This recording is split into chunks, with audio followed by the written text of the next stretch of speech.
자, 오늘은 일주일에 한 번씩 돌아오는 복되고 행복한 좋은 거룩한 날입니다. 하나님의 품 안에 오신 여러분들을 주의 이름으로 환영합니다. 우리의 마음 정돈하고 하나님 앞에 사도신경으로 우리의 신앙을 고백하겠습니다. 전능하사 천지를 만드신 하나님 아버지를 내가 사랑하며 우리 주 예수 그리스도를 믿사오니 이는 성령으로 잉태하사 동정녀 마리아에게 나시고 본디오 빌라도에게 고난을 받으사 십자가에 못 박혀 죽으시고 장사한 지 4일 만에 죽은 자 가운데에서 다시 살아나시며 하늘에 오르사 전능하신 하나님 우편에 앉아 계시다가 저희로서 산자와 죽은 자를 심판하러 오시리라. 성령을 믿사오며 거룩한 공예와 성도가 서로 교통하는 것과 죄를 사하여 주시는 것과 몸이 다시 사는 것과 영원히 사는 것을 믿사옵나이다. 아멘. 여호와는 나의 목자시니 내가 부족함이 없으리로다. 할렐루야. 사랑과 은혜가 풍성하신 하나님 아버지, 은혜와 사랑을 감사합니다. 우리는 다 양 같아서 주님의 은혜가 아니고는 단 하루도 살 수 없음을 고백합니다. 이 시간도 하늘의 양식을 채워주시고 하나님의 뜻과 계약을 알아가는 은혜의 시간이 되게 하옵소서. 이 땅의 삶은 나그네 삶임을 기억하며 오직 하늘 상급을 바라보며 주님의 영광을 위해 살아가는 우리 모두가 되게 하여 주옵소서. 하나님 아버지, 나라와 민족을 긍휼히 여겨주시고 이 땅을 축복하여 주옵소서. 우리의 죄악을 예수님의 보혈로 정결케 하고 깨끗게 하여 주옵소서. 하나님 아버지, 성도들의 삶을 위하여 간구합니다. 주님의 날개 그늘 아래 덮어주시고 가정과 직장과 사업장을 눈동자와 같이 지켜주시옵소서. 그리하여 이 어려운 시기가 주님의 은혜 가운데 잘 지나가며 주님의 인도를 받게 하옵소서. 힘들고 지친 마음을 만져주시고 요셉이 하나님의 섭리 가운데 흉년 중에도 버틸 수 있는 지혜를 가졌던 것처럼 우리에게도 요셉의 지혜를 주셔서 하나님과 동행하는 삶으로 인도하여 주옵소서. 우리의 자녀들에게 믿음과 건강과 지혜를 주시고 나라와 가문을 세워나가는 제목들로 성장하게 하옵소서. 영육간에 강건하게 하옵소서. 말씀 전하시는 전도사님 성령으로 붙잡아 주옵시고 우리 모두가 은혜 받는 귀한 시간 되게 축복하여 주옵소서. 살아계신 예수 그리스도 이름으로 기도드립니다. 아멘.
천년부를 나의 찬송 예수 인도하셨네.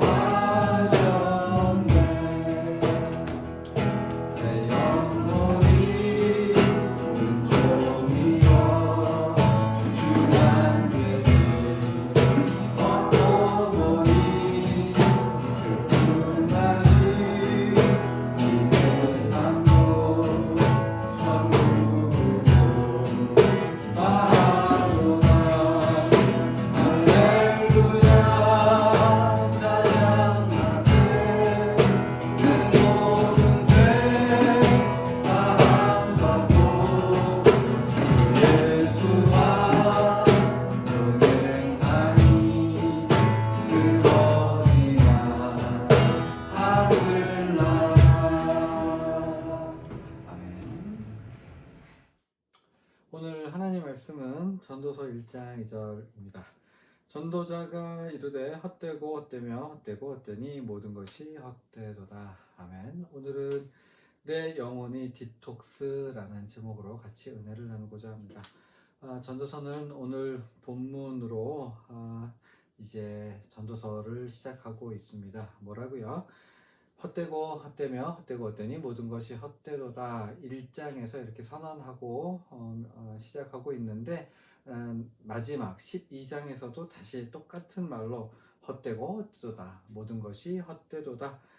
그리고 그 1장에서 12장의 모든 내용들 보시면 인생의 보잘것없음, 초라함, 부질없음을 계속해서 반복해서 이야기하고 있습니다. 그래서 흔히들 전도서를 일컬어 인생의 허무함, 부질없음을 말한다. 그렇게 생각하기도 합니다. 그러나 전도서의 포인트는 인생 무상이 아니고요. 정확히 말하면 하늘 위에 계시는 하나님께서 바라보시는 인생의 실체를 밝히 보여줌으로써 우리가 이 땅 가운데 어떻게 살아가야 하는가를 제시하고 있는 겁니다. 우리는 이 땅 가운데 어떠한 자세, 어떠한 태도를 가지고 살아갈 것인가, 그 문제에 대한 답변을 제시하고 있는 거죠. 이것을 우리에게 아주 잘 알려주기 위해서 전도서는 다른 성경과 다른 방법을 취하고 있습니다. 두 가지 방법을 사용하고 있는데요. 그 방법이라고 하는 건 하나는 김빼기, 다른 하나는 뒤통수 치기입니다. 첫 번째, 먼저 김빼기인데요. 잘 보시면 인생의 하찮은 보잘것없음을 이제 김 빼는 방식으로 우리에게 전달하고 있죠. 1장 4절 보시면 한 세대는 가고 한 세대는 오되 땅은 영원히 있도다 이렇게 선언하는데요. 땅의 영원함에 비해서 인간 존재는, 인간의 삶은 굉장히 짧다. 네가 대단한 것처럼 생각할지 모르는데 너는 그 많은 세대 중에 하나에 불과해. 한 세대는 가고 또 다음 세대가 오고 또 세대가 지나가고 그 중에 하나인 너의 인생이라고 하는 건 별거 아니야. 이렇게 얘기하고 있는 거죠. 하루살이랑 너의 인생이 그렇게 다른 것 같니? 아니야. 3장은 우리가 흔히 때장이라고 말하는데요. 날 때가 있으며 죽을 때가 있으며, 안을 때가 있고 않는 것을 멀리할 때가 있고, 심을 때가 있고 거둘 때가 있고, 사랑할 때가 있고 미워할 때가 있고, 뭐 그렇게 해서 인생에는 여러 가지 때가 있음을 얘기하고 있는데, 때에 맞춰서 살 것이니라는 이야기가 아니라 모든 것이 네가 정한 대로, 네 계획대로, 네가 원하는 바대로 되어지는 것이 아니다. 너의 마음대로 되지 않는다. 야, 네가 네 인생 개척하는 거 같니? 아니야. 시간의 수레바퀴에서 피할 수 없는 그 일들을 그냥 따라가는, 즉 인생의 굴레에 매여 있는 너의 인생은 보잘것없는 인생 아니냐?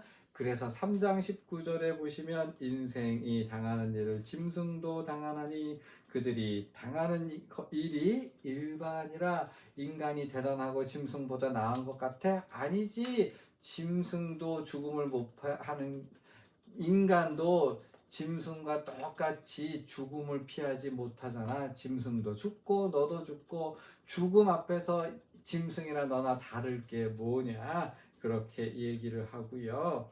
4장 가면 결론적으로 살아있는 자들이 죽은 자들보다 못하며 죽은 자들보다는 태어나지 않은 자들이 더 복된 것 아니냐, 그렇게 선언을 하고 있어요. 그러니까 인간이 자부심을 가지고 우리는 무생물보다 낫고 생물보다 낫고 짐승보다 낫고 다른 모든 것보다 나은 우리는 만물의 영장이 아니냐, 나의 인생은 대단하지 아니하냐라고 하는 자부심을 가지고 사는 인간에게 너희는 무생물보다 짐승보다 태어나지 아니한 사람보다 나을 것이 없어. 너의 인생은 짧고 부질없고 아무런 영향력도 미치지 못하지. 자, 이런 식으로 인간에게 가득 들어있는 자부심, 거기에서 김 빼기를 하고 있는 거죠. 두 번째 작전은 뒤통수 작전인데요. 뭐냐 하면 전도서 기자는 아주 긍정적인 말, 좋은 말, 은혜로운 말을 탁 뱉은 다음에 얼마 있지 않아서 그 말을 뒤집습니다. 2장 13절 보시면 지혜가 우매보다 뛰어남이 빛이 어둠보다 뛰어남 같도다. 무슨 말이죠? 그러니까 지혜가 훌륭하다, 위대하다, 의미있다, 지혜로운 사람이 되어야지, 그렇게 얘기하는 것 같은데 바로 이어서 뭐라고요? 지혜잖아, 우매잖아, 당하는 일이 모두 같다. 그러니까 죽는다는 면에서 똑똑한 사람 똑똑하고 잘난 사람 잘나고 그게 무슨 의미가 있겠니? 지혜잖아, 우매잖아, 당하는 일이 한 가지이니까 그렇게 자기가 했었던 말을 뒤집고 있어요. 2장 26절 보시면 하나님은 그가 기뻐하시는 자에게는 지혜와 지식과 희락을 주시나 죄인에게는 노고를 주시고 그가 모아 쌓게 하사 하나님을 기뻐하는 자에게 그가 주게 하시지만, 이렇게 선언을 하죠. 뭐죠?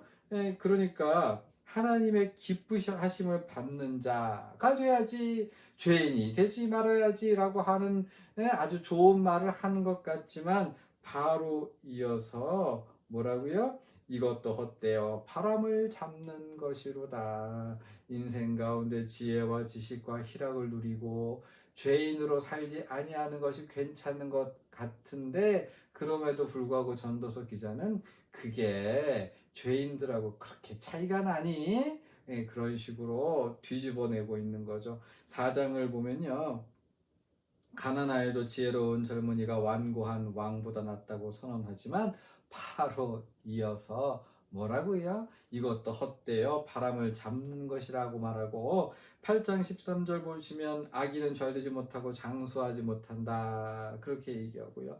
그러나 바로 이어서 악인들의 행위에 따라 벌을 받는 의인이 있고 의인들의 행위에 따라 상을 받는 악인도 있다. 상을 받는 악인, 벌을 받는 죄인, 그렇게 함으로써 우리는 의롭게 살아야 된다라고 하는 명제를 뒤집어 버리고 있는 거죠. 그래서 인생 참 부질없고 참 보잘것없다. 9장 보시면 지혜로운 지혜를 아주 이 찬양을 합니다. 지혜가 참으로 유익하다. 사람에게 지혜가 얼마나 중요한데, 그러나 바로 이어서 한 사람의 그러니까 죄인 한 사람이 많은 선을, 많은 지혜를 무너지게 한다. 죽은 파리가 그 많은 향기름을 악취가 나게 하는 것 아니냐.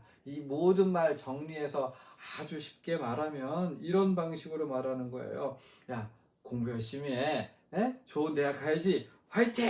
해놓고 돌아서면서 아이고, 좋은 대학 나와야 취직 안 돼.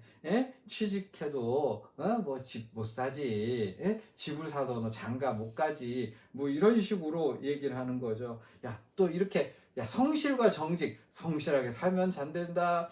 열심히 살면 잘 된다. 막 말을 해놓고 돌아서면서 그러는 거죠. 결국은 인생 없어. 인생 돈 있는 사람, 빽 있는 사람이 잘 되는 거야. 그러니까 전도서는 이렇게 좋은 말 딱 해놓고 돌아서면서 이를 번복, 말을 바꿈으로써 읽는 사람의 뒤통수가 얼얼한 느낌을 주고 있어요.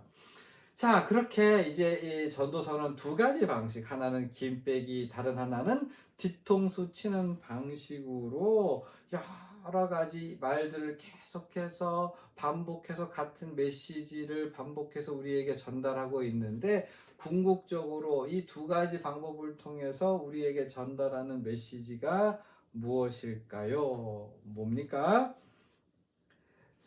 여기서 조금 장황한 이야기를 해야 될 텐데요. 하나님께서는 인간을 창조하실 때 다른 모든 피조물과 달리 마음을 주셨습니다. 마음이라 함은 지, 정, 의가 함께 머물러 있는 인간의 좌소 되겠습니다. 이 마음이 있어야만 지, 정, 의, 지식과 그리고 감정과 그리고 의지를 가지고 하나님과 교통하면서 하나님의 뜻을 받들어 살 수 있는 것이고, 그리고 지정의 마음이 있어야 하나님께서 우리에게 허락해 주신 이 땅의 삶을 조금 더 보람 있게, 조금 더 의미 있게, 아주 행복하게 살 수 있는 거죠. 세상에 여러 가지 생물이 있지만 우리가 그 모든 생물보다 더 행복하게 보람되게 살 수 있는 이유, 하나님께서 우리에게 마음을 주셨기 때문입니다. 그런데요, 이 마음이라고 하는 것이 아주 특별하고 아주 그 중요한 의미를 가지고 있고 귀중한 것이기는 한데, 그만큼 이 마음은 병들고 오염되고 잘못되기가 쉽습니다. 전도서는 그렇게 병들고 오염되고 잘못된 마음을 미친 마음이라고 표현하는데요. 미친 마음이 뭐냐? 뭔가에 그 마음이 홀랑 빠져버린 상태, 사로잡힌 상태를 바로 미친 마음이라고 할 수 있어요. 이거 아주 쉬운 예를 하나 들게요. 미친 마음이 뭐냐? 그러니까 제가 이제 훌륭한 설교자라고 내 자신을 생각한다고 생각해 보세요. 예? 물론 제가 설교를 잘해서 영향력을 미치고 많은 사람들에게 특별한 인생의 의미, 위로 뭐 이런 걸 주는 건 의미 있고 보람되고 하나님께서 기뻐하실 만한 일입니다. 설교는 되게 중요한 사역이긴 하죠. 그런데 문제는 뭡니까? 내가 설교자, 위대한 설교자라고 하는 사실의 마음을 홀랑 빼앗겨 가지고, 나는 위대한 설교자니까 가족을 희생시키고 삶을 소비하게 할 때, 가족들이 내가 막 설교 준비할 때 떠들거나 뭐 다른 모든 일을 못하게 하거나 압제하거나 압박하거나, 혹은 내가 해야 할 일들을, 내가 할 의무를 지지 않고 다른 사람에게 탁 넘기고, 나는 설교만 준비할 거야, 설교만 할 거야, 내가 설교 준비하는데 왜 이렇게 방해를 라고 그 설교를 너무 이렇게 우상처럼 떠받들어서 모든 것을 그렇게 할 때, 그게 뭐예요? 미친 마음이 됐다는 거예요. 그 전도서는 그런 나를 향해서 뭐라고 말합니까? 너보다 훌륭한 설교자는 네 전에도 많았고 후에도 많을 거고, 해 아래서 네 설교는 새롭고 특별할 것이 없고, 그래, 네가 설사 설교를 잘한다고 해도 그 설교가 무슨 소용이 있으며 얼마나 영향력이 있으며 네가 무슨 능력이 있니? 하나님께서 네 설교를 사용할 따름인 것이지, 네 설교 자체 아무것도 아니고 별것도 아니고 그 다른 모든 설교보다 나을 것이 없어. 이렇게 긴 빼기를 하고, 그래, 너 설교 잘한다, 그래서 네가 얻은 열매가 뭔데? 라고 이렇게 뒤통수를 치는 거죠.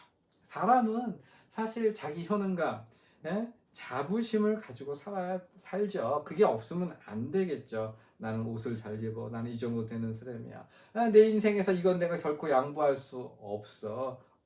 이거 있어야 됩니다. 이거 있어야 좀 폼나게, 그리고 행복하게, 이게 좀 그렇게 살 거 아닙니까? 그런데 그러한 생각이 마음을 잡아먹을 때, 마음을 뒤덮을 때, 인생을 소비할 때, 인생을 허비하게 할 때, 다른 사람에게 피해를 줄 때, 인생을 속누리째 지배하게 될 때 그거는 미친 마음이고, 그리고 그 마음은 병든 마음이 된 거죠. 학벌이나 자녀나 집이나 체면이나 자기 이름이나 명예나 이런 것들에 집착하게 될 때, 그 마음이 거기에 대해서 너무 많이 사로잡힐 때, 그때 전도서는 우리 영혼의 디톡스 역할을 하는 거죠. 김을 빼주고 뒤통수를 침으로써, 그렇게 해서 우리가 병들어진 마음으로부터 치유를 받게 하는 기능, 바로 전도서의 메시지인 겁니다. 자, 오늘 설교를 정리하는데요. 전도서 9장 7절, 너는 가서 기쁨으로 내 음식물을 먹고 즐거운 마음으로 내 포도주를 마실지어다. 이는 하나님이 내가 하는 일들을 기쁨으로 받으셨음이니라. 우리가 행복하게 살아갈 수 있는 이유는요, 일을 열심히 하거나 뭘 잘해서가 아니라 하나님께서 우리를 받으시고 우리를 기쁨으로 받으시고 우리가 하는 일들을 기쁘게 받으셨기 때문입니다. 우선순위가 중요한 거죠. 일이 중요하지 아니하고 하나님이 받으셨음이 중요합니다. 하나님께서는 우리가 무엇을 하기 전에 하나님의 자녀로서 우리를 선택하시고 구원하셨습니다. 거기에 우리의 존재의 의미가 있고, 우리 존재는 거기로부터만 우리의 의미를 발견할 수 있는 겁니다. 우리는 자꾸 우리가 한 것 가지고, 그것을 가지고 우리 존재의 의미를 부여하려고 하니까 자꾸 문제가 생기는 거죠. 하나님은 우리가 무엇을 하시는 것 이전에 우리를 먼저 받으시고 우리를 사랑하시고 우리가 행복하게 살기를 원하십니다. 그러므로 우리의 마음은 무엇으로? 우리의 행위나 우리의 자부심이나 우리의 자만심으로 채울 것이 아니라 모든 것을 내어드리고 의탁하고 부탁하고, 그리고 그 안에서 평안을 누리면서 우리 하나님께서 우리의 삶을 인도하여 주실 겁니다. 아멘. 뭐든지 일어날 수 있습니다. 하나님 괜찮습니다. 고맙습니다. 열심히, 그러나 천천히, 그러나 행복하게 살겠습니다. 이러한 태도가 바로 전도서가 우리에게 전달해 주고 있는 우리의 아름다운 삶인 것입니다. 자, 전도서가 말해주는 삶, 우리가 그렇게 살아갈 수 있기를 바랍니다. 예수님께서 가르쳐주신 기도로 예배를 마치지요. 하늘에 계신 우리 아버지여, 이름이 거룩히 여김을 받으시오며 나라가 임하시오며 뜻이 하늘에서 이루어진 것 같이 땅에서도 이루어지이다. 오늘 우리에게 일용할 양식을 주시옵고 우리가 우리에게 죄 지은 자를 사하여 준 것 같이 우리의 죄를 사하여 주시옵고 우리를 시험에 들게 하지 마시옵고 다만 악에 수고하시옵소서. 나라와 권세와 영광이 아버지께 영원히 있사옵나이다. 아멘.